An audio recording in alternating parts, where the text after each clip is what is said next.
his expression was not nearly so pleasant.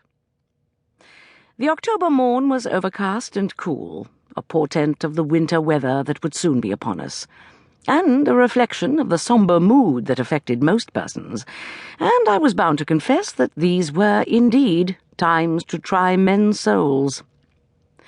When the war began in August of 1914, people were saying it would be over by Christmas.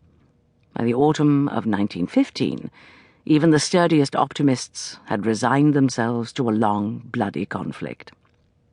After appalling casualties, the opposing armies on the Western Front had settled into the stalemate of trench warfare, and the casualties continued to mount. The attempt to force the Straits of the Dardanelles and capture Constantinople had been a failure. 100,000 men were pinned down on the beaches of Gallipoli, unable to advance because of the enemy's control of the terrain, unable to withdraw because the War Office refused to admit it had made a catastrophic mistake. Serbia was about to fall to the enemy. The Russian armies were in disarray. Italy had entered the war on our side, but her armies were stalled on the Austrian frontier. Attack from the air and from under the sea had added a new and hideous dimension to warfare. There was a bright spot, though, and I was quick to point it out. After a summer spent in England, we were about to leave for Egypt and another season of the archaeological endeavours for which we have become famous. My distinguished husband would not have abandoned his excavations for anything less than Armageddon, and only if that final battle were being fought in his immediate vicinity. Though acutely conscious of the tragedy of World War, he was sometimes inclined to regard it as a personal inconvenience. "A confounded nuisance," to quote Emerson himself. It had certainly complicated our plans for that season.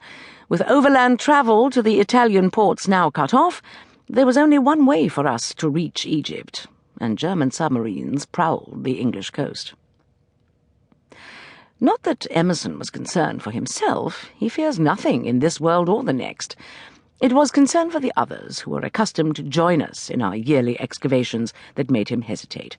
For me, for our son Ramses and his wife, Nefret, for Ramses' friend David and his wife, Leah, Emerson's niece, for her parents, Emerson's brother Walter and my dear friend Evelyn, and for Senia, the little girl we had taken into our hearts and home after she was abandoned by her English father.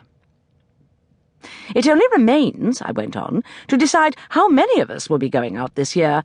I had never supposed Leah would join us. The baby's only 6 months old, and although he is a healthy little chap, one would not want to risk his falling ill. Medical services in Cairo have improved enormously since our early days there, but one cannot deny that they are not— "Damn it, Amelia, don't lecture!" Emerson exclaimed. Emerson's temper has become the stuff of legend in Egypt. He is not called the father of curses for nothing. Saphirine orbs blazing, heavy brows drawn together, he reached for his pipe. Emerson seldom calls me Amelia. Peabody, my maiden name, is the one he employs as a term of approbation and affection. Pleased to have stirred him out of his melancholy mood, I waited until his stalwart form relaxed and his handsome face took on a sheepish smile. "I beg your pardon, my love." "Granted," I replied magnanimously. The library door opened, and Gargery, our butler, poked his head in. "Did you call, Professor?" "I didn't call you," Emerson replied, "and you know it. Go away, Gargery." Gargery's snub-nosed countenance took on a look of stubborn determination. "Would you and the madam care for coffee, sir?" "We just now finished breakfast," Emerson reminded him. "If I want something, I will ask for it." "Shall I switch on the electric light, sir? I believe we are due for a rainstorm. My rheumatism—" "Curse your rheumatism!" Emerson shouted. "Get out of here, Gargery!"